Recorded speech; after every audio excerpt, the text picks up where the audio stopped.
Makalipas makisempatsa ng mga netizens sa pag-iyak ni Maris Racal, sa nakaraang media conference para sa bago niyang pelikula, kung saan ibinunyag niyang hiwalay na umano sila ng boyfriend niya for 5 years na si Rico Blanco, ay sunod-sunod naman na naglabasan ang mga akusasyong peke ang breakup nila.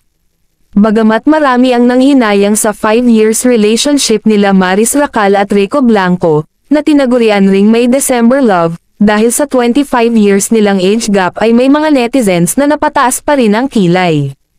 Base sa obserbasyon nila sa ikinilos ni Maris, may mga nagsasabing ramdam nila ang fakeness ng pag-iyak at lungkot ni Maris, habang inihahayag ang breakup nila ni Rico. Mukhang pakulo na naman raw ito ng management, dahil nagbo-boom ang career ngayon ni Maris, lalo pat naging paborito ang love team nito sa Can't Buy Me Love co-star niyang si Anthony Genas. May mga nakapansin din na bagamat inabutan na ng tisyo si Maris ay hindi naman niya ito ginamit, para daw talagang makitang lumuluha talaga siya, say ng ibang netizens. Samantala after i-announce ni Maris ang breakup nila ni Rico. Si Rico naman ay timing na nag-post din sa kanyang Instagram, na tila promo at teaser sa ilalabas niyang track, na 5 buwan daw niyang ginawa.